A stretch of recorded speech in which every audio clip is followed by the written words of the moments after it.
भगवान श्री राम ने क्यों किया था अहिरावण की पत्नी से विवाह। जय श्री राम दोस्तों, भक्ति ज्ञान सारांश यूट्यूब चैनल में आपका स्वागत है।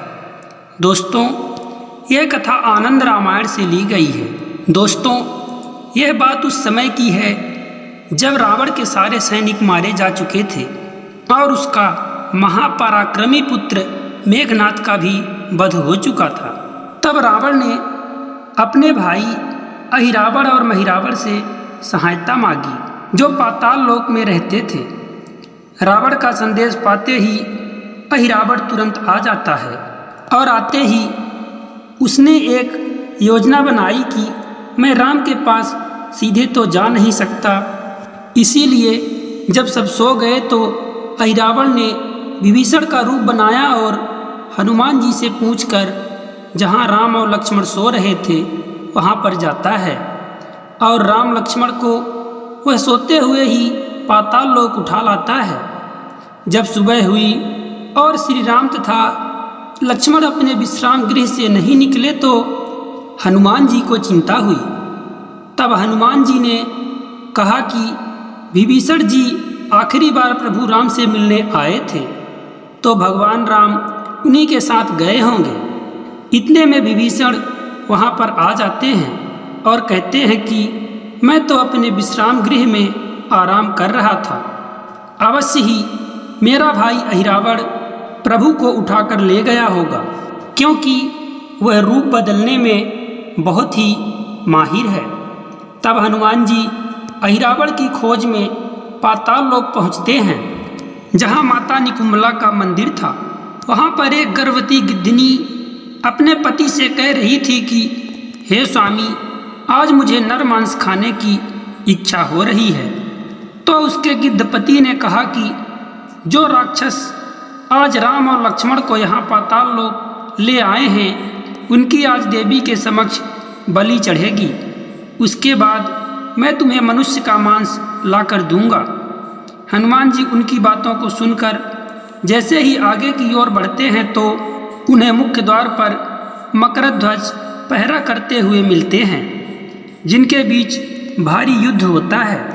और हनुमान जी मकरध्वज को हराकर जैसे ही आगे जाने लगते हैं तो मकरध्वज उनसे उनका परिचय पूछता है। तो हनुमान जी कहते हैं, मैं श्री राम भगवान का दूत हूँ और उन्हें अहिरावण और महिरावण उठाकर यहाँ पाताल लोक ले आए हैं, जिन्हें मैं लेने आया हूँ। हनुमान जी की ये बात सुनकर मकरध्वज कहता है, मेरे पिता अंजनी पुत्र वहाँ कुशल से तो हैं। जब हनुमान जी ने ये बात सुनी तो वह आश्चर्यचकित हो गए और बोले, हनुमान जी की तो कोई पत्नी ही नहीं है, फिर तुम उनके पुत्र कैसे हो? तब उसने कहा कि जब हनुमान जी लंका जलाकर समुद्र में अपनी पूंछ की आग बुझा रहे थे तो उनका पसीना समुद्र में गिर गया था, जिसको एक मकर ने पी लिया था और उसी पसीने की बूंद से वह गर्भवती हो गई थी, जिससे मेरा जन्म हुआ और मेरा नाम मकरध्वज है। यह बात सुनकर हनुमान जी ने कहा कि मैं ही अंजनी पुत्र हूँ। तब मकरध्वज ने अपने पिता को प्रणाम किया और सारी बातों को बता दिया। उसने कहा कि जब अहिरावण यहाँ से भगवान राम और लक्ष्मण जी को लेने जा रहा था, तभी उसने कामाक्षा देवी के सामने ये प्रण लिया था कि वह उनकी बलि देवी को चढ़ाएगा। इसीलिए हे पिताश्री, आप इसी समय देवी के मंदिर में जाइए और वहाँ छिप जाइए।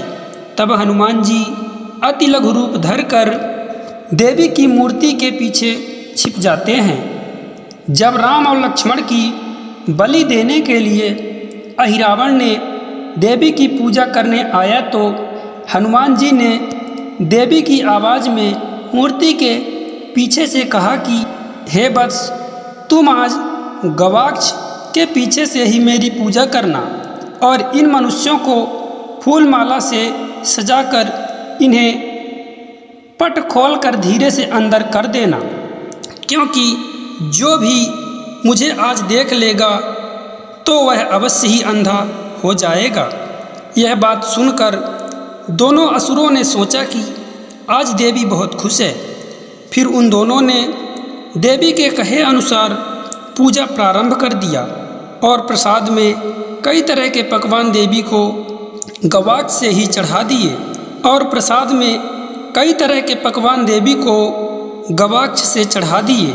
लेकिन वह सब देखते ही देखते हनुमान जी सब खा जाते हैं और फिर देवी की आवाज़ में कहते हैं कि ये क्या तुमने थोड़ा सा आहार मुझे दिया है, अभी तो मैं बहुत भूखी हूँ।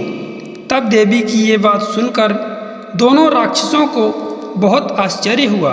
तब दोनों ने अपने अपने दूतों को आज्ञा देते हुए कहा कि जाओ और जितनी भी खाने की सामग्री है सब ले आओ, और सब लाकर मंदिर के अंदर डाल दिया।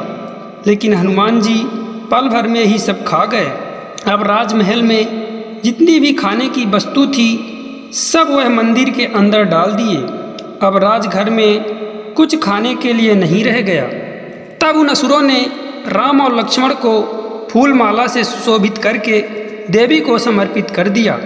उन्हें देखते ही हनुमान जी ने उन्हें प्रणाम किया और हनुमान जी बाहर निकल आए और युद्ध के लिए उन दोनों असुरों को ललकारा। उसी समय राम लक्ष्मण भी देवालय से बाहर आ गए और उन्होंने अपने बाणों से क्षण भर में ही उन दोनों राक्षसों को मार डाला। लेकिन वो दोनों अपनी असुरी माया से पुनः जीवित हो गए और राम ने उन्हें फिर मारा और वो फिर जीवित हो गए। इसी तरह राम ने उन दोनों दैत्यों को सैकड़ों बार मारा लेकिन वो नहीं मरे। तब हनुमान जी उन दोनों की मृत्यु की खोज करने लगे। तब उन्हें नगरी के एक एकांत स्थान में स्थित अहिरावण की भोग पत्नी दिखाई देती है। तो हनुमान जी ने उससे उन दोनों की मृत्यु का उपाय पूछा। तो उसने कहा कि मैं एक नाग कन्या हूँ और मुझे यहाँ जबरदस्ती लाया गया है और महिरावण भी मुझे दुष्ट दृष्टि से देखता है और मुझ में वह शक्ति नहीं है कि मैं इन दोनों का अंत कर सकूं। इनमें से अवश्य ही एक मित्र और दूसरा शत्रु है, परंतु मैंने इन दोनों से दुख ही पाया है, अतः इनके मरने से मुझे आनंद ही होगा। किंतु हे कपि, अगर राम मुझे अपनी भार्या स्वीकार करें तो मैं इन दोनों की मृत्यु का रहस्य बता सकती हूँ। तब हनुमान जी ने अहिरावण की पत्नी से कहा कि यदि मेरे प्रभु राम के भार से तुम्हारा पलंग नहीं टूटेगा तो प्रभु राम अवश्य ही तुम्हारे पति होंगे। तब उस नाग कन्या ने कहा कि पूर्व समय में एक बार बालकों द्वारा कांटों में फंसे भंवरों को उन दोनों ने छुड़ा दिया था, जिससे प्रसन्न होकर उन भंवरों ने उन दोनों से कहा कि तुम लोगों ने हमें मरने से बचाया है, इसीलिए जैसे भी होगा हम लोग भी तुम दोनों को मरने से बचाएंगे। इतना कहकर वे सब भंवरे वही निवास करने लगे और वही भंवरे हैं जो इन दोनों के रक्तों में अमृत को स्पर्श करा के बार बार जीवित कर रहे हैं। हे हनुमान, वे सभी भंवरे इस समय भी उन दोनों के शयन कक्ष में विद्यमान हैं, जो करोड़ों की संख्या में हैं। जब तक ये भंवरे जीवित रहेंगे तब तक इन दोनों को मारना असंभव है, इसीलिए पहले तुम इन भंवरों को मार डालो, तभी उन दोनों की मृत्यु संभव है। तब हनुमान जी ने उसकी ये बात सुनकर उन भंवरों को क्षण भर में ही मार गिराया। उनमें से एक भंवरा हनुमान जी की शरण में आ गया। तब उससे हनुमान जी ने कहा कि तुम जाकर अहिरावण की भोग पत्नी के पलक को भीतर से खोखला कर दो।